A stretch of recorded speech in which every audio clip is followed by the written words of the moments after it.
Hello, ladies and gentlemen, and welcome to another episode of the Absolutely Not Podcast. I am wearing a glitter top and business casual pants because I am so excited about today's guest, okay? I have been manifesting this. I put it on the vision board a long time ago. I cannot believe this is happening. I have goosebumps. Tits are hard. I don't know what's going on in my body right now, but we're just going to get right into it. Ladies and gentlemen, please welcome to the podcast, the one, the only, the iconic, Mandy Moore. Hello. Mandy. What an intro. Are you kidding me? I'm so psyched to be here. No, I am so thrilled you're here. I feel like we've known each other through like 2 degrees of separation for Correct. a long time. Yes. We have a mutual friend, Gabi Dalkin. Yes. Sweet Gabi. She's an incredible chef. The best. And I am just so glad that this moment is happening. Yes. This is really nostalgic for me. So I became aware of you when Gabi Yeah. attended your wedding. Oh, yes. And I was like, who is this fabulous person?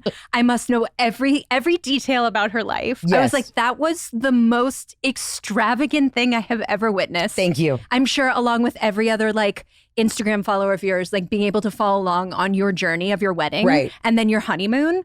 I was like, I this person is, how was Heather not in my life until now? I throw a great party. And I got to be honest with you. I like The to have a ultimate good party. time. I throw an ultimate party. My wedding, and I don't know how it was for your wedding, but my wedding was so much so, like, I think being an entertainer, I was like, everyone's going to have so much fucking fun at this wedding. It wasn't even about me. I didn't care about the bridal stuff. I was like, this is going to be a rager. Yeah. What were your nuptials like? My considerably different. Okay. They were at home Oh, with like beautiful. 40 people, like the diametrically opposite. So I think when witnessing your wedding extravaganza, I was just like, this is the ultimate. This is the pedestal. That is a bar that I just don't think anybody could possibly reach. Well, I think the Kardashians have done it like 55 times. Yeah, that doesn't seem as fun to me. What you did and then your ensuing like endless honeymoon was just like it was, my wanderlust was like very much quelled. Getting to witness that. This is like, I'm blushing. I don't even know how to handle that. You know what's funny though? I knew there were a lot of people who were like peeping from afar. Oh, yeah. And I was like, dial in. I felt like I was on vacation as well. It was excellent. Well, then I did my job. You really did. That's amazing. So thank you. Thank you for the service you provided so many people. The least I can do. And there's many more European vacations that are planned for this summer. So get excited. I can't wait. Here's the deal. I mean, you have accomplished so much and I know you have so much on your plate. We're going to talk about all the things that you have coming up. But what I love about you is we're around the same age. And when you popped off, you're like a core memory for me. Oh, wow. When Candy came out, okay, and I'm not going to harbor on this, but when Candy came out, I remember watching you and the music video came out and I said, that bitch is going to be a star. Wow. I literally said out loud, star quality. Wow. And Thank you. I am so curious being in this business for such a long time and having such incredible success because you went from music, then you went to serious acting. Yeah. You've been on a hit show for years. I mean, you've had so much success. Thanks. Take us back to the beginning. How did you as a kid get into music and what was like the launching point? It's so funny because no one in my family is remotely like artistically inclined. Yeah. Like no one, my parents don't even like, they like the arts, but it's not as if like my childhood was steeped in them introducing me to like different kinds of music and foreign film. No one was like a puppeteer or anything. No. My dad was an airline captain. My mom was a stay-at-home mom. Yeah, I know you like. Yeah, we got the We're airline thing. Yeah. We're airline family girlies. And so like I think me finding like wanting to be remotely artistic and creative was such a diversion for my family. Nobody like knew what to do about it. Right. But I was just a dorky theater kid. Yeah, same. I like there was a school play that just like again core memory was like something ingrained in me at that moment where I was like I need to do that. I need to be on stage. I want to perform. I want to sing. I want to make people feel like this. I remember observing the audience and how they felt watching this girl sing "Oh, What a Beautiful Morning" from Oklahoma. Yeah. And I was like, I want that. You're like that grandma in the back who's weeping. Totally. I want to bottle that up and feel that forever. Correct.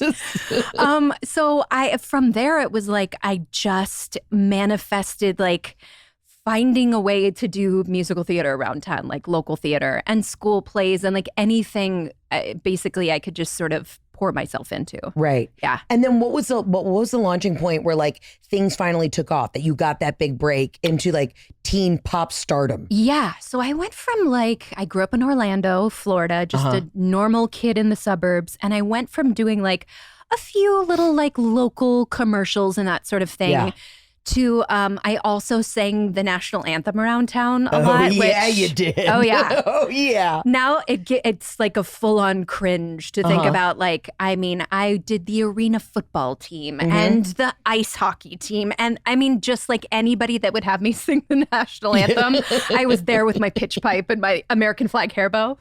You're like at the opening of a new Chipotle. You know? Totally. You're like, I got it. Whoever Ready. would have me, I was ready. And I sang for the ice hockey team, I remember, in Orlando. And as I was like walking off the ice to the penalty box where my dad was waiting for me, these two gentlemen sort of beckoned both of us over and said, you know, we work at a recording studio here, which, you know, in hindsight is the shadiest, the sketchiest line for like a 13-year-old and her father. Yeah. But they basically were like, if you want to come and check out the studio and pay for studio time, like we have a bunch of original songs we've written. Have you ever, like, do you have interest in being a recording artist? And this was a time where I feel like pop music was just the sort of like late 90s, early 2000s iteration of pop music that we all know and love was just kind of starting to like percolate. So I remember thinking like Bette Midler, because I loved Bette Midler. I had like no other point of reference. My wings, baby. Yeah. Correct. I was like, I love beaches. So that was my point of reference. So I was like, yeah, I'd love to go into the recording studio. So lo and behold, I found myself in there weeks later, starting to work on like original music with these guys, paying for the studio time. And a man who worked for FedEx, who unbeknownst to me had like some friend of a friend of a friend of a friend of a friend, some weird chain that ended up being like an A&R guy, that one of the heads of A&R at Epic Records. He managed to send this like unfinished demo to this gentleman who somehow heard something he liked, which I find it really hard to believe now, because I had no idea what I was doing. I'd never been in a recording studio before, like putting on headphones. I'm like, hello? Like, it was... You're also like 11. You haven't even gotten your period yet. I hadn't got my period. You have no idea what's happening. By the way, I definitely hadn't. I like never French kissed a boy. Yeah. And this guy flew to Orlando, and I ended up like auditioning for him in person, and I signed a record deal. Outside the Chipotle. I like did a little dance routine. It was a Moe's. It was like a Moe's Southwest Grill. Yeah. Okay. So, and then you auditioned for him, and then it just took off from there. Well, I signed a record deal, and like by Christmas of that year, I left to like start making my record, and this was the beginning of 1999, the end of 98, beginning of 99. Did your parents take you out of school? Yes. Wow. I had just started high school. So I finished like my first half a year of freshman year. And I remember telling people like kind of sheepishly, like, I'm going to go record music. Right. I was deathly afraid of people thinking ill of me, thinking that I was full of myself. So I tried to make myself as quiet and small as possible, not to like, I didn't want to attract attention. And so I had friends who were telling me that teachers for like the next like few months were calling my name at school. Like, where'd she go? You weren't in school anymore. Like, why is she not here anymore? And I was like, nope, I'm now doing, you know, like homeschooling and extended studies. And we're completely opposite, because I saw there was a model search at the mall one day. It was like John Casablanca, and I literally like rolled out of junior high, and I was like, fuck you bitches. I will never see y'all again. I'm going to North Lake Mall right now. I'm going to go like walk outside the food court in front of a Panda Express, and I'm going to get discovered. And then I was back to school on Monday morning at 8 a.m. They're like, she returned. Wow. Yeah. But that confidence, I wish I had that confidence. I shouldn't have had that confidence, Mandy. I should not have. No, it has served you very well in life. It's a blind confidence. But I think that I had I've had later on success because I had to I had to be humbled quickly. You know, you came into the business so humble, like, I'm just going to go make my art. You know what I mean? I'm like, I am a star on rollerblades right now at this junior high sleepover. So everybody watch out. Okay, wait. So you leave school. So you're getting homeschooled. You're making the record. Yes. What's that phone call like where they're like, you know, it's on the radio? Well, so it was like a very short trajectory from starting to record a record in January to like by, I want to say May, I would say of that year, I was out here in Los Angeles making the Candy music video. Yes. That song had been identified as like, that was the first single. Right. And then immediately from the set of filming that video, I flew back across the country. I don't know why I remember these details, to Virginia Beach, Virginia, to start the NSYNC summer amphitheater tour. I just got chills. I got chills. I might have peed a little on myself. I have goosebumps. Okay, wait. But I also, granted, I went from like, you know, when you go to those summer amphitheater tours, or we did as like young people, and like the tiny little like rickety stage that's out in the front. That was me. You were by concessions. I was you right weren't by in the amphitheater. No, I was not in the amphitheater. Okay. I graduated eventually by the end of the tour to the amphitheater, to like the main stage. But I was, so when people are like, oh my gosh. You opened for NSYNC. You opened for NSYNC. I'm like, there was 0.0% chance they knew I existed on the planet. Like, absolutely not. How long did it take to get to the opener? Months. A couple months. A couple months, yeah. But things move quick. In child stardom, I mean, things move quick. They move quick. And I remember this was a time, I mean, we're talking like the summer of 99. My record label made these sort of really cool tape cassettes that back when we all listened to tape cassettes. Oh, yeah. That looked like almost like a cigarette box. So you flipped open the top of it. My cassette was wedged in there along with like a little poster that you could take out. So that was the merch that I was signing. Before I had real merch. Right. That was what I was signing for people with like, you know, some ridiculous picture of me on the cover. And it was the Candy single, and getting to spend the entire summer, like, you know, traveling around in a 15-passenger van with backup dancers. Right. Theoretically. And how old are you again at this time? 15. 15. Oh, yeah. Wow. Yeah. Okay, so you'd gotten your Opening period at for this those point, guys. probably. Just started my period, feeling like a full-fledged young with, like, woman. A bunch of like 40-year-old dancers who are just like, all named Tanya. Yeah, smoking cigs. Yeah. And they're like, get in the van, sweetheart. We're going down to Norfolk. Yep. Wait, this is amazing. Yeah. So you went on TRL, didn't you? I did. So I have a gal that works for me who does social media, and Emily's 25. And we tried to explain to her the other day what TRL was. I was like, you don't understand. This was like the pinnacle. You would rush home every day to watch TRL. You voted. Like, if I put in half as much energy into what I did on TRL, or what I did for TRL into this next election, we could change the world. Okay. Do you remember that like, being in Times Square with the glass? It was electric. So by the end of 99, I had actually signed a deal with MTV to be an MTV VJ. Yes. So I was a part of like that MTV family. I would fill in for Carson sometimes, hosting TRL. I would sometimes be a correspondent down in like the middle of Times Square. And you're right. It's like, to explain that now to a young person who just completely missed that part of pop culture, it's like, trying to explain like something in a totally different language. Like, it doesn't compute. But for us, like, that was such a seminal, nostalgic part of our childhood. Like, even as someone kind of being, you know, as intimately involved with like the show or whatever as I still voted. I still was excited to see what the top 10 videos of the day were. Yeah. Like, I was an active participant in that as well. Oh, that is so cool. Oh, it was so much fun. It's such a like strange world that the music industry has changed so dramatically. Like, it just, you can't move the needle in quite the same way. No, and now if you don't have a hit on TikTok, then like, I have friends in the music biz, and they literally say like, all these A&R guys are like, you have to be on TikTok. And then for me, when I go on like Spotify and I listen to music, every song is ruined for me, because I just think of that 10 seconds of that song as a woman named Deborah dancing in her kitchen while her kids are in the back of this video choking on dino nuggets. You know what I mean? Yeah. And I'm like, I can't listen to this song because everyone's a horrible parent from these songs on TikTok. Totally. So when Candy took off, so you're doing stuff on TRL, and then you're still going out and touring yourself though, right? Well, no, I was kind of just like, I was on the road with NSYNC, and then once that ended, I went on a fall tour, the Millennium tour for the Backstreet Boys. Oh, I know. Wait, you bounced from NSYNC to BSB? To BSB. Girl, you're bad. And that was the actual arena tour. So it was like their show was presented in the round. They flew in Oh, it was epic. So I remember. Were you still performing at the concession? No, I was actually on the main stage. Yes, girl. Yes. I had a tour bus. We had really moved up in the world in 6 months.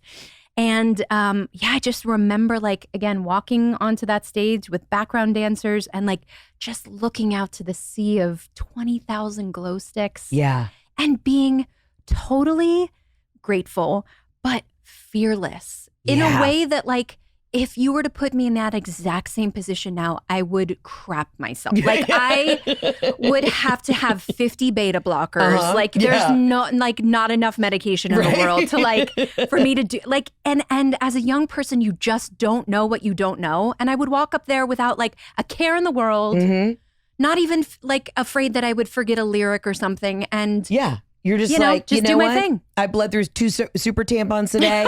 I have cystic acne, and I'm not afraid of anything. We're definitely just on a maxi pad then, but yes, correct. Yeah, tampons were way too terrifying.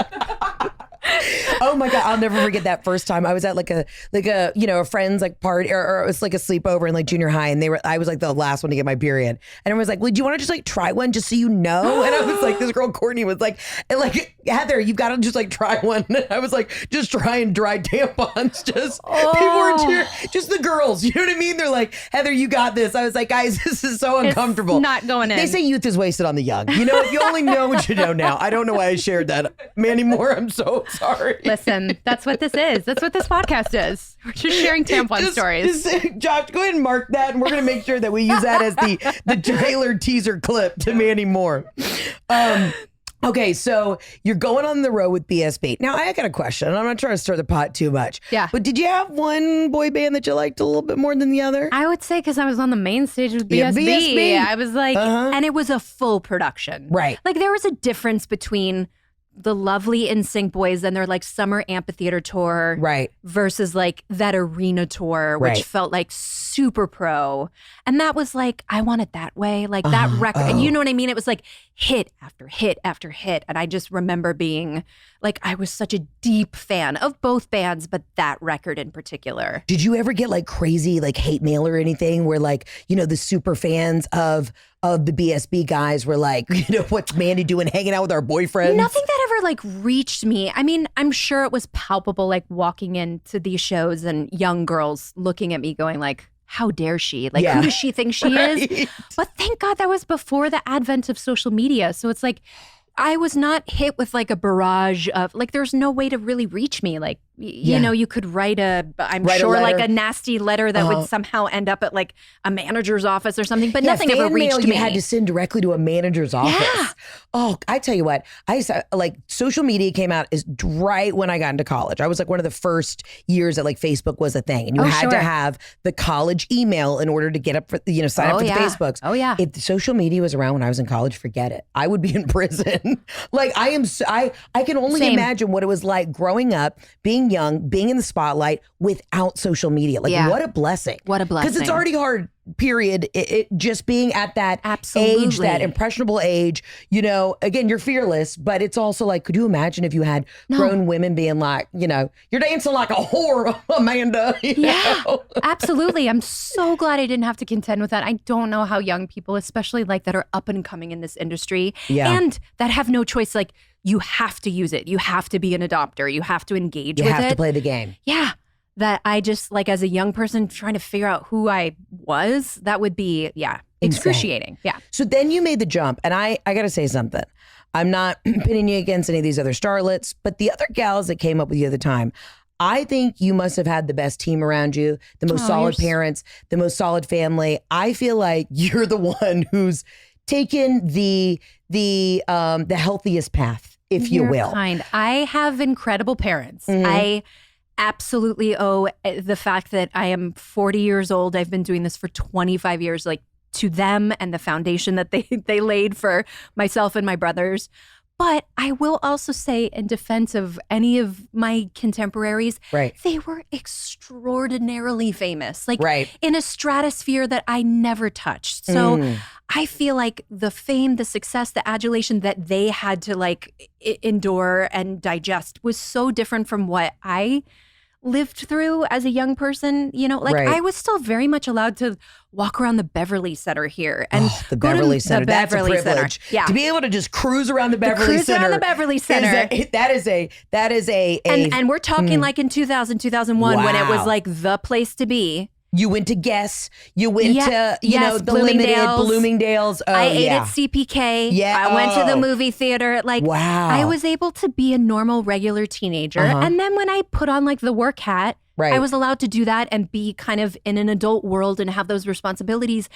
And I feel like a lot of those other people that we were all coming up at the same time, like they were not allowed that. They were so famous and bodyguards, and it was just a different world. You're just sitting outside of CPK, just eating a barbecue chicken pizza, just chilling. Yeah.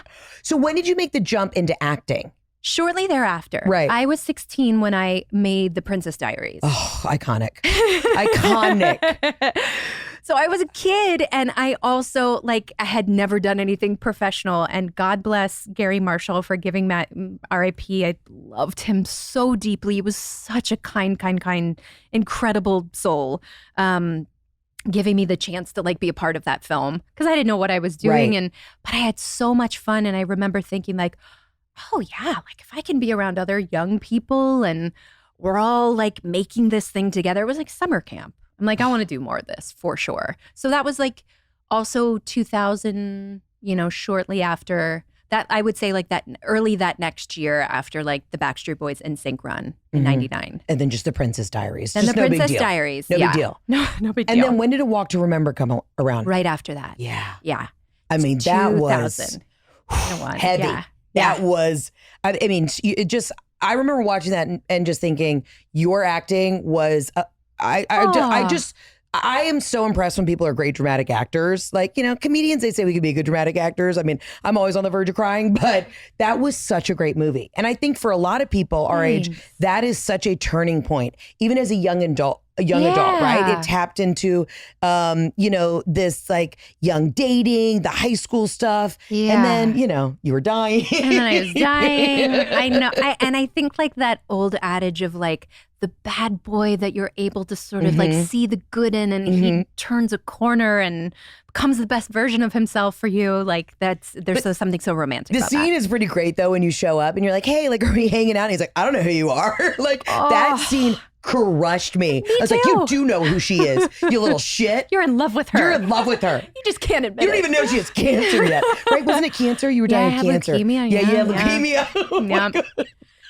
I can't. No, this is all funny to me. It's what was funny, and I'm probably spoiling something major for people who love the film, but because I remember having to do several iterations of. There's a scene where I just blurred out that I was sick, and I had to do several iterations of I have leukemia, I have cancer, I have because they weren't quite sure what they were going to land on, Right. And it's pretty ridiculous now to think back that they had me do that. Yeah, they're just I'm okay, we need a bunch of different alts. So callously, yes, about something life-threatening that is ultimately going to take this poor young woman's life. I'm okay. Now in this next one, we just want you to scream I don't feel well. Totally. In case we want you to make it to the end. Yeah. That's amazing. And so then after that, you just obviously continued to act. And then this big moment comes around where you've done so many great pieces of work, but then you have This Is Us on NBC, which people don't know. Once you get that network show, baby, you are, you're in Architectural Digest next because you have the money for a great interior designer. Well, listen. So between A Walk to Remember and This Is Us, that was, oh my gosh, almost 15 years. Isn't that crazy? There was a lot of life, a lot of ups and downs, a lot of craziness that I think prepared me for the moment of this tremendous sort of shift in my life personally and professionally that allowed me to be open to this thing. We can go in extensively and talk about development and auditioning as an actor and whatnot, but there was the traditional pilot season here in Los Angeles, and there were about 4 years in a row where nothing was happening. There was no traction. I would audition for things. I would either get cast in something, we would make the pilot, and it wouldn't get picked up. Yeah. And it's a really defeating, soul-crushing exercise as an actor because so often, like, your hopes are sort of buoyed by, like, oh my gosh, this could be the thing. I can imagine every day of my life. Yes, this experience that could potentially be like spell out the next 5, 6, 7 years of my life and could change everything. And when things don't come to fruition, ultimately, it's debilitating. Soul crushing. Yeah. And then my whole thing was you would never hear the no, right? Yeah. They would just string you along. And then eventually you'd see like a Deadline article, like who was cast in that role. Or they're already filming. Yeah, or they're something. already filming it. And you're like, they went with like a petite Asian man. That was not my role. Like, why did I audition for this? You know, it's funny. I auditioned for This Is Us, for Chrissy's role. Yes, I heard that. Yes, I auditioned. And I could have been your mother. I know. And I'm just saying it's turned out the way it needed to turn out. But I remember when I got that audition, I was like, I'm booking this. I am booking this. I am going to show everybody that I'm a dramatic actress. I am booking this role. But it turned out the way it needed to, clearly. Totally. But I'm just glad that we're here now. I mean, we have our moment now. We have our moment now. Yes. What is that good network money like, though? I would just like to, what's the comfort level? I mean, look, I think we were sort of at the end of the idea of what network television is and could be. And so much even shifted over the course of while we were on television. I mean, our show started in 2016. Yeah. And so I feel like we were kind of like the dinosaur. Like we were at the tail end of like, what network television once was. And now it just doesn't exist in quite the same way. I mean, we all our viewing patterns are different. What we watch our television on, how we watch it, like all of it has just changed so dramatically. So we were incredibly lucky, and it was, I think, the most satisfying, creative, like artistic endeavor I've ever been a part of. I was grateful every day to go to work. We filmed here in Los Angeles, so I could like sleep in my bed at night. All-star cast. It was so beautifully written. Yes, I mean, like it was, and the storytelling was so incredible. Yeah, I mean, that's something to like really be proud of. Yeah, so it's like it could have existed on network TV or streaming or whatever. It just everything's going to end up being network again, though. Correct. That's the thing is, I It'll go to these meetings now, again. and they're like, "Oh, there's 75 other streamers. We're eventually going to bundle them, and it's going to be cable again." Like, what are we doing here? Yeah, and I know you're a producer, and you have your hands, and I always try and like explain to people, I'm like, to survive in this business, you can't just do one thing. Yeah. You have to have your hand in a million different pots. Yeah. Because you don't know where, you don't know what's going to stick. It's true. And on the producer side, you also don't know. It's like developing shit is a fucking grind. It is a grind. No one knows. You're not getting yeses. No one knows what's happening. People always I feel like are picking up a lot of stuff or just not picking it up from fear. It's really. It is a real practice in patience. It really is. I mean, you just won't hear anything for like 5 years, and then all of a sudden you get a call, and you're like, "Oh, I forgot I even. I wrote this script." Totally. Was there anything that you ever auditioned for that now looking back, you're like, I definitely wasn't right for that? What? God, so many things. So many things. Or like, bitch stole my role, It's funny. I remember auditioning for Crazy Stupid Love. Yeah. And just being like, I loved that script and was so, I had worked with Dan Fogelman, who ended up going on to create This Is Us. I'd worked with him on Tangled. He wrote the movie Tangled. Oh, we also have to talk about that you're a Disney queen. We will get there. We will get to the Disney queen. And I remember like feeling like, oh, I have some sort of existing relationship there and loving this script. And then, I mean, I'm no Emma Stone, so that was never going to be my role, but being very disappointed that I didn't. I mean, to hook up though. I hooked up with Ryan Gosling. I was like, okay. I'm not gonna lie. I'd hate that bitch too. Shout out to Emma. Maybe she listens. We don't know. But yeah, I would be like, that was her role to have. Yeah, that was her role to have. For True sure. was. Now you're a mom. Yes. I mean, how do you balance it all? Because I'm at this weird point where like, I'm a late bloomer in my career. Things started to take off. Yeah. And I know that the clock is ticking. I already have like barely, I got like one dusty egg left. It's like, how do you balance it all? And I know that's an annoying question. It's not an annoying question. P2P, it is an annoying question, but because everyone is like, how do moms, women do it all? We figure it out. We just do it all. We do. But I feel like, are you in a different place right now? Like taking a back seat a little bit more to some things. You're like, okay, I'm going to produce. I'm not, I mean, you're still working a ton, but like, how did you find, how did you give yourself grace to be like, this is it. This is when I'm going to become a mom? I mean, if you should be so lucky to find a person that you want to venture into that chapter of your life with, like, yeah, I just sort of jumped in and was grateful that it all unfolded the way that it did. And it's tricky territory because as a person who is incredibly grateful for their career, and it is a huge part of my identity, it is a balancing act of trying to figure out, well, I think it's important to model to my children that I love what I do. Right. And it's always going to be a part of my life. And balancing that with also being a mom, which is like the single greatest thing I've ever been lucky enough to do, you know? And so your priority shift, I feel like if anything, I'm a better advocate for myself now since becoming a parent. Yeah. I'm better at saying no. Yeah. I'm better at just having my boundaries, you know? I don't have a boundary.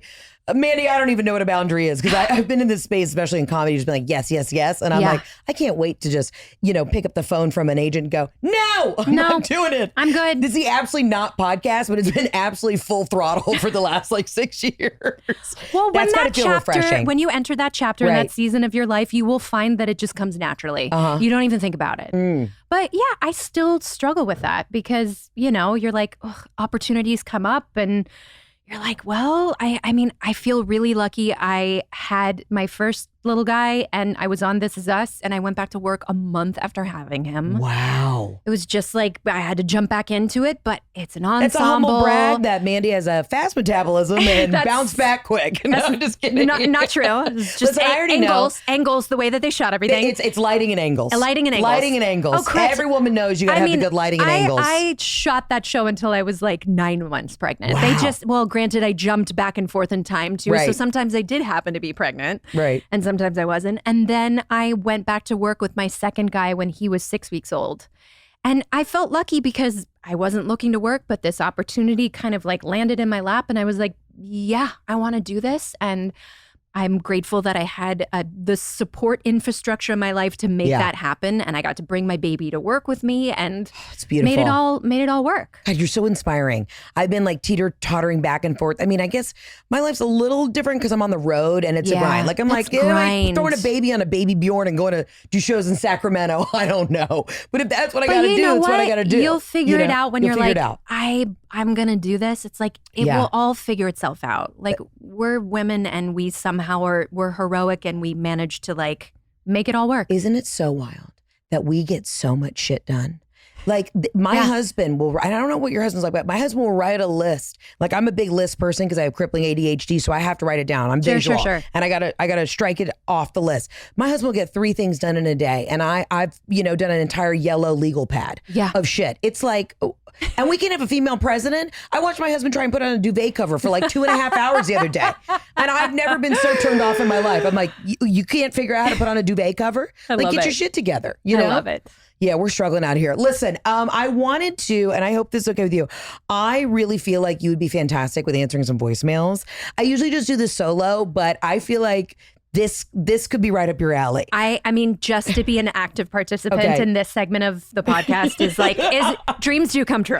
Okay, now, and I didn't want to make it all about the past because I know you have so much thriving in your future. I don't. I have nothing. I have nothing is going on. Me either. I've gotten a lot of rejection this week, so you and I are we're on the same page. We're on the same page. I feel you, girl. We should, after this, we'll talk. I feel like we should get together, start a wine line. You know what I mean? I don't know, bring back Moscato. I don't know, something. Whatever you want to do, I'm on board. Spiced rum. I'm on board. Nobody's doing spiced rum. Everyone's doing, they got gin, they got the tequila. We're doing spiced rum. That's not my cup of tea anyway. No, I know. I'm right there with you. Okay, so let's put these bad boys on real quick so we can hear. And I had people call in and specifically say any absolutely nots about being a millennial, right? Oh. And that any throwback kind of core memory absolutely nots. Because I feel this was... Well, I'll jump in on that. Yeah. Okay, here we go. This is great. I love you. I adore you. Thank you for being here. This is amazing. Hey, Heather. This is Courtney from Sacramento. Yep. Great job this weekend. We love seeing you. But answering your absolutely not from a millennial, I lived in Florida for elementary school. And for our 5th grade graduation party, I remember them hosting a dance and having a Cisco impersonator come with spray-painted silver hair, singing the song, and having us all raise up little sandals in the air as he got down and break danced in the middle of the floor singing the song as a Cisco impersonator. That's an absolutely not as a 35-year-old now looking back on it. Loved it then. Think it's really funny now, but what were they thinking? Love and light. Take care. Love and light. I mean, I think about my like middle grade dance, like 8th grade dance. And I was from Atlanta, and the What's Your Fantasy from Ludacris had just come out. You know what I mean? I want to lick you from your head to your toes. And when that song came out, that beginning, dun, dun, dun, dun. Oh, yeah. I threw down a fruit punch and I ran to the middle of the dance floor and was grinding so hard in my dress from 5'7", 9". Like I had not even probably made out with the dude, given a hand job. And I'm over here singing, What's Your Fantasy? Like what was wrong with us? And these younger kids think that they go so hard. They have no idea. No. A Cisco impersonator, honestly, but I like what he did there. Instead of it being a underwear thong, he had people hold up their flip-flop. Their flip-flops. Okay. I think that's cute. that was a cute improvisational moment for him, but I know that he showed up to this dance and had no idea that they were going to be children there. He probably thought he was doing like, a college party, and then he's like, oh shit, it's a bunch elementary of kids. school. It's elementary. Not even middle school. God, Cisco. This thong song. The thong song. Can I tell you? Yeah. That brings me back, not to make it about myself. No, it's all about you. It brings me back to spring break 2000, I want to say, in Cabo. Yes. Again, what was I thinking being there? Right. But Cisco was a part of it. There's a picture I remember Is this seeing. the MTV Spring Break? MTV Spring Break. We got to talk about that. Hold on. We got to talk about that. MTV Spring Break Cabo with like drunk dudes. I'm 16. And they're like, take it off. I'm like in some like little like flowy maxi skirt and a tube top. And I mean, from like Delia's, and you're thriving. Totally thriving. And it's grown men. Glitter lip gloss, the whole 9 yards. My hair is like blowing in the wind. And they sent a 16-year-old to run TRL in Cabo on spring break. Yeah. Remember how they would bring like the whole MTV, like the beach house, like it would descend upon God knows where across the country. This particular spring break, it was in Cabo. And I remember being a part of the festivities and just thinking like, I am unbelievably uncomfortable. I mean, again, we're talking like definitely hadn't made out with a boy, like truly. So I was like, what am I doing here? There's a bunch of like completely burnt to a crisp, like dudes that are Sigma Chi's from like University of Texas that are just wasted and puking in the sand. And I mean, it was, but I heard the thong song live, I will say. And you know what? I think that's a peak moment. It was a peak moment. If I were to hear currently, if I were to, Cisco were to do a reunion tour and I were to see the thong song live, that's it. I wouldn't say no. Go ahead and hit me by a bus. It will not get better. That's probably the greatest moment in your life. Totally. Did you ever do stuff with Nick Lachey? And I don't mean, sorry, I said that sexually, but were you ever in Cabo? Because wasn't he one of the hosts or no? He might have been. I'm sure 98 Degrees was there. It was just when he was doing 98 Degrees. Got it. I'm sure they were there a part of, I mean, because there was spring break. There was something called Snowed In. Oh, do I remember? We did Snowed In as well. So like up here in Big Bear, we did Snowed In for a couple of years. We did the MTV Beach House in San Diego. In Key West. Oh, I was just in Key West 2 weekends ago, and let me tell you, it's a lawless place. It's a lawless place. It's I'm a Florida girl. I know all about it. I could fuck with Key West. Like I low key have been looking at real estate. I'm just like kind of want a house in Key West. Oh, it's so beautiful down there. But also, too. No one leaves. Like the people from Key West are just locals. Like everybody that we met down there was like, I moved here 30 years ago. I got a dolphin tattoo last week. You know what I mean? Like totally pickled. Yeah. Just getting drunk at 10 a.m. And I just thought, that's a life. That's a life. Yeah. Because that's somebody who's committed. Yeah. Florida people commit to the bit. Yep. And you cannot be angry at them for that. No. Wow, you did MTV Spring Break. Did you ever do the one in Panama City? No. Oh, yeah. You were probably too young for that one. I think I was a little too young, yeah. Wow. Who else did you see? So you saw Cisco? Cisco, Pink. Gosh, I have to think back. I'm not sure who else was there. It was like back where they did like Rebecca Romaine was hosting like House of Style, like all that. You know what I mean? Like those days of MTV. Yes, the best. Oh yeah, you do the catwalk, right? You do a catwalk. There was definitely some sort of like fashion moment that happened with like trying to discover a model. I mean, there were dating shows, all that stuff that happened. Remember that TV show Next? Yeah. Right? When people would get off the bus, there'd be like 3 people, they'd jump off the bus, and then it'd be like, yeah, what's up? My name's Bill. I smoke menthols. I'm allergic to shellfish, and I'm a Taurus. And then, the girl would be like, next. Yeah. That was peak to me MTV. I agree. Wow, I cannot believe you were at spring break. Did you ever go out to sneak into the bars with any of the producers? Not getting anybody in trouble. I was too much of a goody-goody. Yeah. Truly. I am too. It's weird. I skipped that whole phase of my life. I think not going to traditional high school or college. Mm-hmm. I think I've been drunk maybe 3 times in my life. What? Maybe. I've never been hungover. What? I know. Amanda. Can I call you that? You can call me Amanda. Amanda. I know. Ladies and gentlemen. I'm a goody two-shoes, control freak or something. I'm like, 1 glass of wine and I'm good. Wait a minute. Yeah. So you don't dabble in any sort of... I'm a... No, not an edible, not no. Everybody out here too is the Cali sober. They're all on the chocolate mushrooms. I'm like, y'all are all hallucinating. I remember my bachelorette weekend. I tried, you could ask my friends, I tried a couple of little gummies. Uh-huh. Didn't do anything for me. Wow. I was like, I'm immune. Am I Will Ferrell and what's you know what I mean with the tranquilizer dart? Stoic. Yeah, Who knew? I just couldn't. Amanda Moore, stoic. Wow. So I don't mess with that stuff. Okay, good for you. I gotta be honest with you. I mean, people think because I'm in comedy, I party super hard. I don't. Because I can't handle a hangover anymore. No. You're too busy. I'm too busy. You're on a plane the next day. There's nothing worse than being hungover at the airport. Ugh. Even if you're in first class. No, thank you. There's not enough ginger ales in the world that can cure that. No, thanks. I can't handle a hangover anymore. I had a 45-minute consultation with my functional medicine doctor this morning. I was like, I had 2 glasses of red wine the other day, and I was buzzing for days. She's like, you're allergic. I mean, that's where I'm at this point in my life. But wow, you've only been disappointing. You've never really been hungover. Never been hungover. Okay. Just drunk a handful of the times. day is young. Yeah, the day is young. Let's do it. Yeah, good for you though. That's self-control. That's a good sign of maturity. Good for you. Maybe. Boring. Most comedians though, a lot of comedians are sober because in the comedy world, it's like rock star shit. You know what I mean? You're working late hours. Yeah. You're in clubs. It's smoky.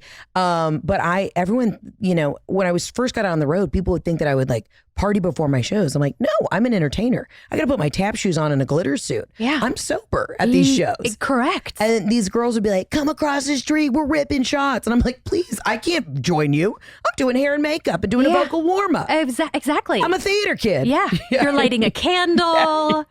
You have your hot tea in the corner. Oh, yeah. True professional. I love that. Look at that, Mandy Moore. All right, let's get to the next voicemail.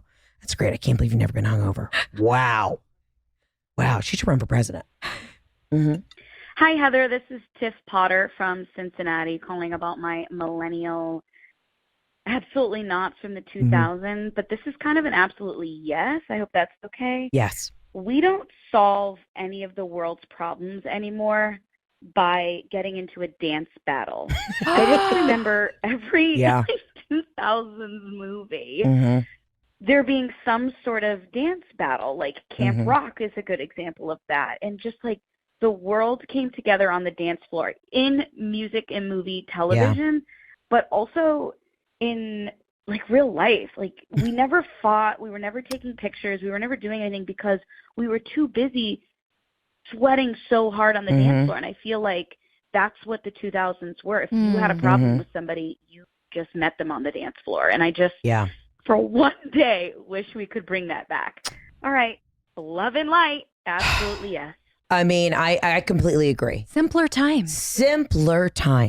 You had a beef with somebody. I mean, gangs, figured out their turf wars in a high school gym. Yeah. You evacuated the dance floor because that's where, that's where it was medieval times. Yeah. But to, I don't know, not Cisco. I remember, what's his name? Twista. Remember when Twista would come on? He's the fastest rapper. You ever know Twista? Yeah. I remember when Twista would come on, it was all the junior high boys would literally be let's go. The wrestling team versus the basketball team. Oh my God. We do need, I think culturally, bring it back. We need to bring it back. We could solve a lot of the world's problems. I know. No one has to get on Snapchat or Insta, you know what I mean? Or TikTok to post mean things about people. Just go solve it on the dance floor. I always said too, if we could take sit down Russia and Ukraine and have them basically do a Real Housewives reunion, they would duke it out. They'd figure it out. Yeah. They'd all cry. Someone would mediate. And then the next thing you know, they're all taking a shot ski. And we'd solve the world's problems. Wouldn't that be so nice? But again, this is if women ran the world. Yeah. Yeah. So when you left high school, so you didn't get to have a prom. I went back for one high school homecoming dance. Okay. Where, like out of a teen movie, I went to the bathroom and there were some young girls and they're talking crap about me. Like, how dare she think she could come back to dance? Like, she's so full of herself. And I'm like in the stall thinking, do I wait? Do I go out? Yeah. Do I confront them? And I'm the least confrontational person. So I waited for them to leave and was like, all right, this pretty much settles it. I don't think I'm going to come back to another dance. But it's okay. I got to go to one high school homecoming dance. Like as I went that first year before I left school, and then I came back the next year and just realized, like, I don't think this is the right environment. I can only imagine, like, being in that's already a tumultuous time, right? Girls are mean. And then on top of that, you know, your star is rising. And you're on the road with NSYNC performing next to the bathrooms. It did not sit well with them. Yeah. Wow. Yeah. So that was the end of my high school dance experience. Yeah. My God, my heart breaks for you. I mean, I gotta be honest with you though. Prom was overrated. I went to this like uber conservative school where we couldn't even call it prom. We had to call it junior senior banquet. Oh, yeah, it was lame as hell. What? Yeah, it was lame. And then the parents would have to do a dance afterwards. So it'd be, the school wasn't like affiliated with it. And of course, I'm there dancing to What's Your Fantasy by Ludacris. And then the parents like leave room for the Holy Spirit, you know? You didn't miss anything. Proms are so overrated. I'm glad to hear that. Thank you. I saw this thing on TikTok though, these like prom proposals where these kids almost, they all recorded. It's a prom proposal. It's like an engagement, and they come up with these elaborate ways to ask somebody to prom. Oh, I'm like, guys, we're doing too much. This generation's doing too much. No. I was like, you got a note slipped to you in third period. Like, do you want to go with me? Check the box. Like, yeah. That was it. I asked this kid, shout out to T-Bob A-Bear. I asked my friend's brother, he was in French class, and I had the teacher, Miss Earhart, write it on the board. T-Bob, will you go to prom? And he couldn't, and the whole class was laughing because they could read it, and he was so bad at French, he didn't read it. So finally, Miss Earhart, I was in the class next door, she's like, Heather, come in here. You just got to ask him. I was like, T-Bob, will you go to prom? And he was like, what? He had no idea it was on the whiteboard the whole time because he was just like bad scholastically. He's a friend of mine, I could say that. He was, he played football. And it all worked out. It all worked out. Great. Yes, still a dear friend. Wow, but that's interesting. You were missing out on like the prom, but you got to go to one homecoming. And then you realize bitches are bitches, you know? Yeah. Yeah. Did you have a fabulous dress on though? Like something a little designer? No, nothing like crazy. I was just wanting to go back and hang out with some of my friends. Yeah. And was pretty disappointed. It's okay. You have a really kind, gentle spirit. And I'm gonna tell you right now, you tell me off camera who these hoes were that were saying something. I didn't know them. They weren't my friends. They were just some random girls that were upset by my presence there. And they were upset that you had been rubbing elbows with Lance Bass. Yep. Little did they know later on that their husbands would be gay, and so would Lance. All right, let's get to the next voicemail. This is great.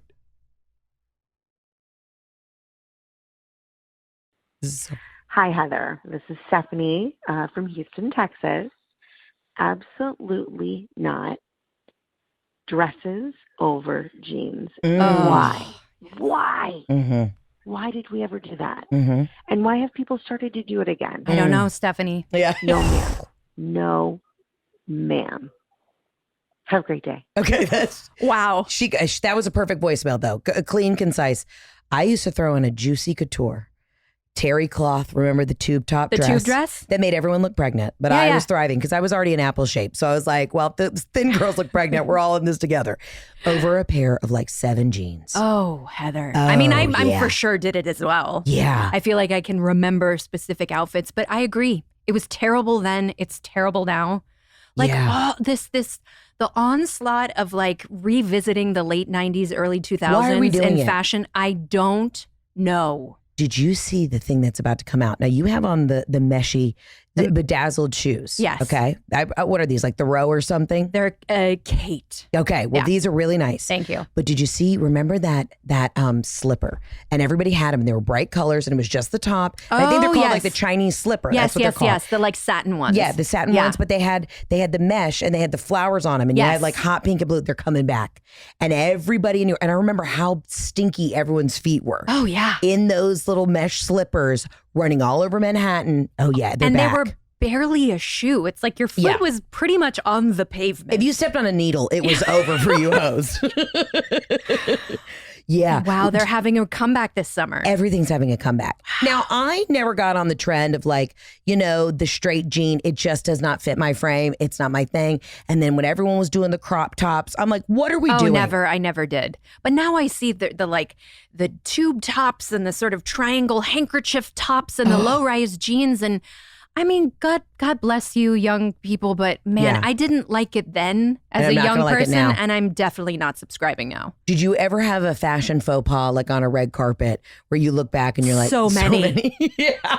I will never forget the very first red carpet I went on was the Billboard Music Awards in '99. Mm-hmm. Do you remember the trend of like the ball gown skirt with like a little cardigan or a little sweater? Do I? Yes. Right. Mm-hmm. Mm-hmm. I remember Gwyneth Paltrow at maybe it was like some movie premiere or something. And so that was my inspiration. Mm-hmm. Except my ball gown skirt was lime green, purple, and pink plaid. Wait, hold on. Tina has a photo of this. Yep. There it is. There it is.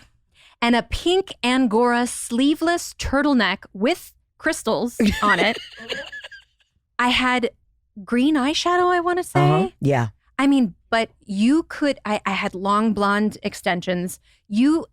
I thought it was the most elegant. I'm like, who needs prom? Yeah. Who needs prom when you could go to the Billboard Music Awards in that ensemble? Was there ever, like when you were at the Billboard Music Awards, was that when Christina and Britney were also doing their thing? Oh, yeah.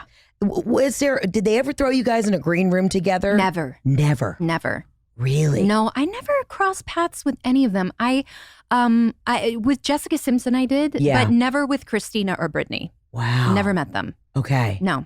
Oh, all right. Okay, well. There's still time. Well, this interview is over. You're like, I'm not interested anymore. No, I mean, but that's why I think you guys kind of got out. Y'all took the right path. Sure. I mean, that's a lot of pressure. But again, look what they did to the women. Look what they did to female pop stars. You interview half these guys. They're all doing fine. Yeah. They never had this existential crisis. It's all the women, the pressure we put on the women. I see it all the time in comedy. And it's beyond unfortunate. It's beyond. Yeah. And it's pretty criminal what they put some of those young people through at that time. It'll make your blood boil when you think back to what, in a way, we all were a party to. And we all just sort of were like, oh, I guess this is acceptable. Like the questions that were asked, the scrutiny that they were placed under, completely unfair and unfounded. Did you ever have an interview too, like when you were coming up, like that you just thought the press was just an insanely, they're not asking the boys these questions? I mean, I feel really lucky. Maybe it was my age. Maybe it was the fact that I had a very specific lane, but I never felt like I was placed in an uncomfortable situation where, I couldn't see my way out of it or something. When you pivoted and did Princess Diaries, you were cruising. You were like, I'm on the healthy track. I guess. I don't know. Hollywood's a weird place. I still, even in like comedy, I see all these guys that we're doing this Netflix is a Joke festival right now. And all these guys have every night at the Hollywood Bowl, and there's not a single night where there's women. And I'm just like, we can't get 10 gals together. Yes, you could. Yeah, yes, you could. Yeah. So I've been angry about that all day. But anyways, let's get to another voicemail before I really burn it all down. We're at 1 hour. Okay, great. Do we have any other voicemails? Okay, let's do maybe like 2 more, and then or 1 more. Yeah, let's do 1 more, and then you're the greatest. Oh my God. This is so much fun. It's flown by.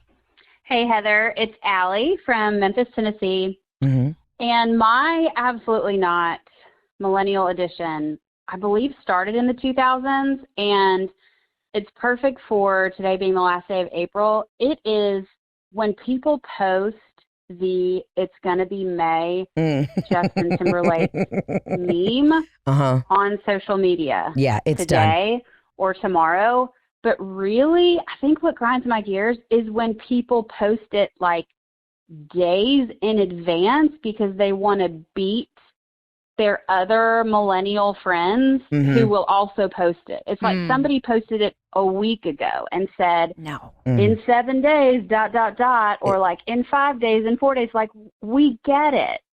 Yeah. As millennials, like, we already know May 1st, like, that's just going to pop into our head. Like, we don't need to see the excessive meme posts on Instagram or TikTok, whatever. Like, we know. I feel like that will forever come into our minds, the music and all of that stuff on May 1st. But it's okay, we can cut that one. Thank you. Yeah, well, also, JT, when he came back on TikTok, it got a little cringy there for a second. He came back on TikTok, and that's what he went viral with. But what was the question? It was like one thing that you ever mispronounce that it still haunts you to this day. And he was played like it's going to be May. Yeah, but this is what we do. Listen, when you're in your, 30s, 40s, that's what we do. We meme it up. We meme it up. And I actually disagree with this lovely lady. I say, lean in, send it to everybody you know. Call a senator and let them know. You know what I mean? You're upset about abortion rights. You call them and just say, it's gonna be May. Like, you lean in. Because I'm tired of people saying, we got to lean out, Okay. I'm in. All right. That's pretty contagious. Yes. I'm with you. Okay. I mean, that was just a statement voicemail. I don't know how much we can even get on that. Do we have one more? She was like, don't send it. That's what we do. What was her name? Stephanie? No. The other one was I'm Stephanie. going to call you Claire. Claire, quit trying to ruin my fun. What I love to do, and my functional medicine doctor told me this morning, I'm looking directly in the camera right now. My functional medicine doctor said I needed to not look at a blue light or look at TikTok or Instagram for at least an hour before I go to bed because I have melatonin regulation issues. And you know what I'm going to do tonight? Send everybody I know. I'm going to send them a DM of it's going to be May and let me live. But give yourself an hour. Give myself an hour. Read a book. Do something. Don't look at a screen. Yeah, but that I'm not. Don't tell me what to do. Let's get one more voicemail. These hussies. Sometimes these voicemails we never know. Heather, it's your girl Sarah from Maine. What's up, Sarah? Absolutely not. To all of us millennials, just burning the absolute shit out of our skin in the tanning beds. Oh, yeah. I graduated high school in 2006. We literally had that song that told us to wear sunscreen. Like, they were out here talking to us about the holes in the ozone layer.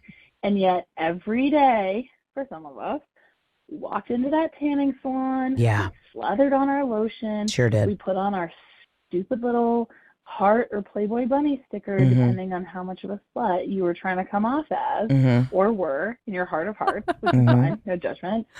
And just absolutely burnt the shit out of our skin. I was so orange all through college. And like all of us were. Everyone was. And I went to college in Maine. And we were in like northern Maine. Like, we were in the whitest of white land, yet every single girl looked like she just got back from spending a week on the equator naked. All right, I think we got that one. Were you a tanning bed gal? I dabbled. There was definitely a season of my life. Because you have milky white skin. I have milky white skin. But the complexion is stunning. The skin is good. What are we very doing? Kind. When I do go out in the sun, because I'm a Florida girl, like I do tan. Yeah. I don't like burn.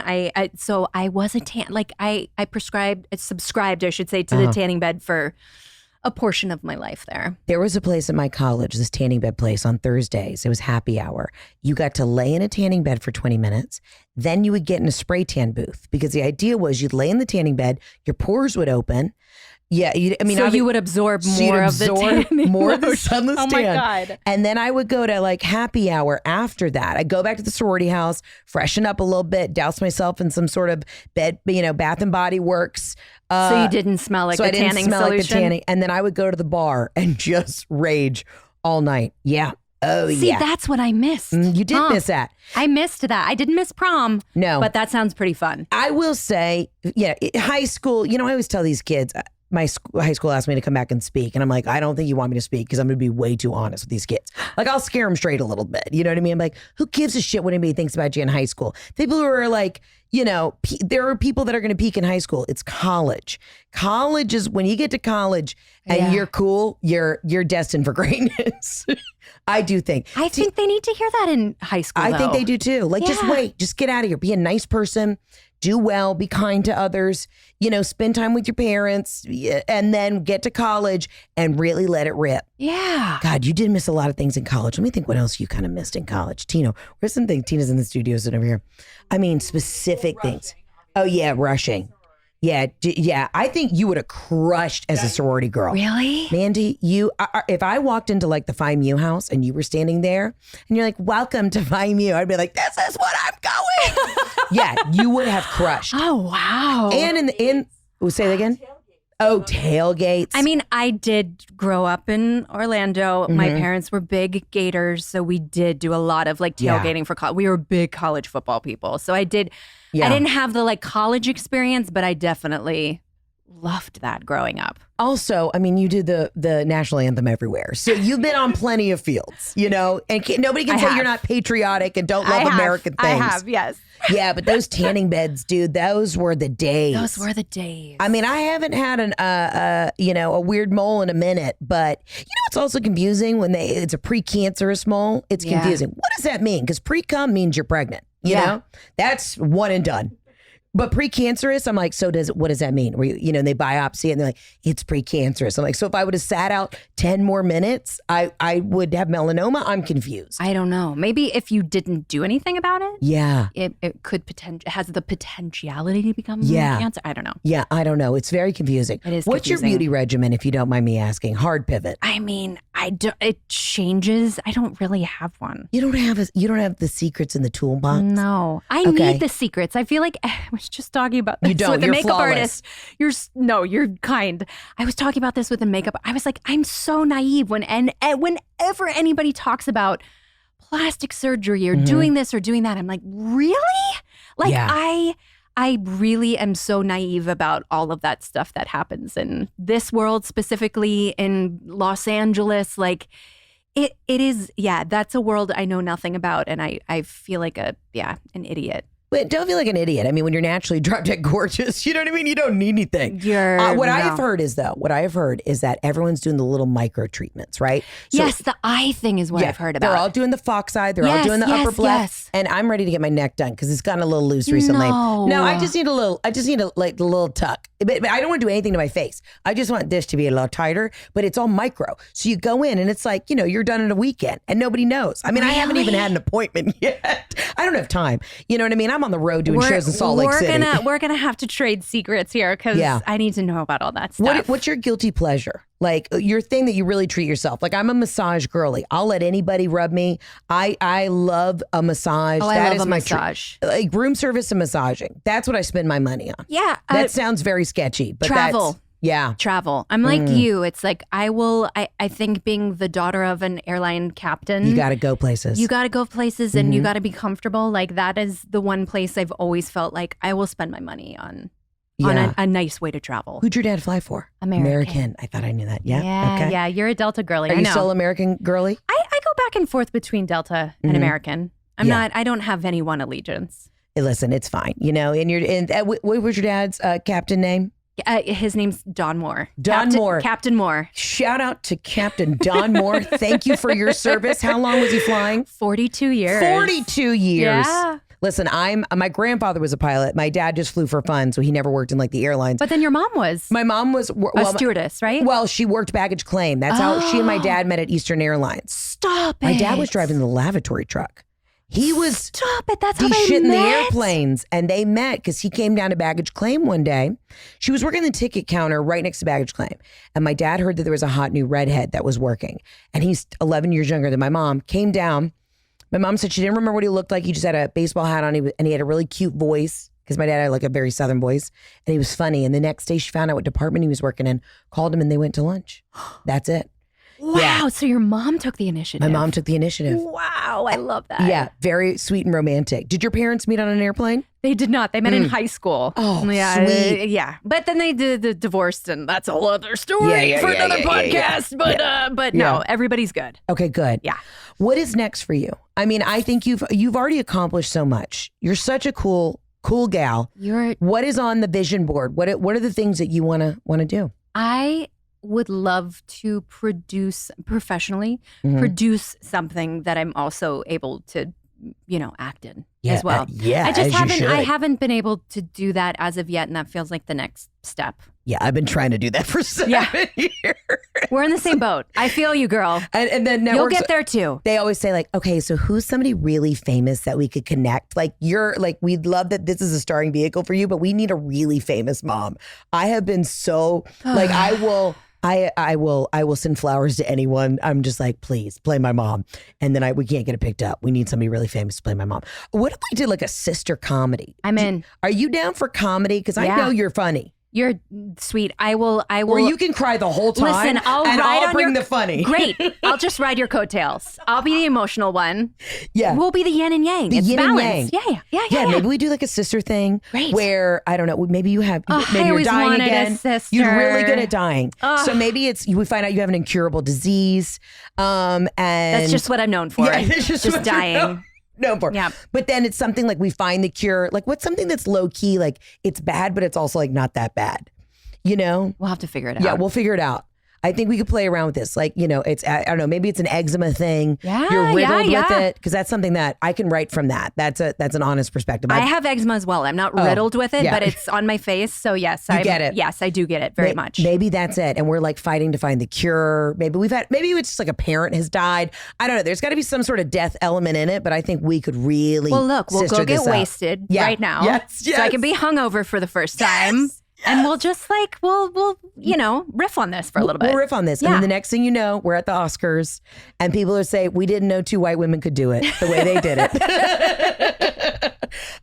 Mandy, what can everybody see you in next? What are you, I have no idea. Stay tuned. I have nothing to promote. We love that. Yeah. If you really want to, just look at all the fabulous photos of all the interior design. I low-key creep on your house. Oh, please. Who's the interior designer? It's for sale if anyone wants it. Oh, it's for sale. It's for sale. Yeah. Okay, great. What's it? Drop the real list. I'll drop the MLS listing. No. Yeah. We moved at the end of last year. We needed a more family friendly house, but thank you. I loved that house. We got engaged, got married. I brought 2 babies home in that house. So yeah, and it will always have a very, sweet spot in my heart. Well, listen, if I wasn't doing comedy, I'd absolutely be a real estate agent. So if you need me to put a wig on and go over and do a listing, let's do a TikTok. We're selling the house. Oh, this is it. If I can't get a show made, I'm selling Mandy Moore's house. Okay? I love it. I'm going to take you up on that. Mandy, thank you so much for being here. Thank you for taking having me. Literally a walk to remember down memory lane. See what I did there? You know where to find Mandy Moore. She's a star. She's an icon. And thank you so much for being here. This is such a joy. Thank you for having me. This was such a dream. I love it. We'll see you on the next episode. Remember, you can always call into the hotline 800-213-7503. Ciao bella, arrivederci. I'm missing you like candy.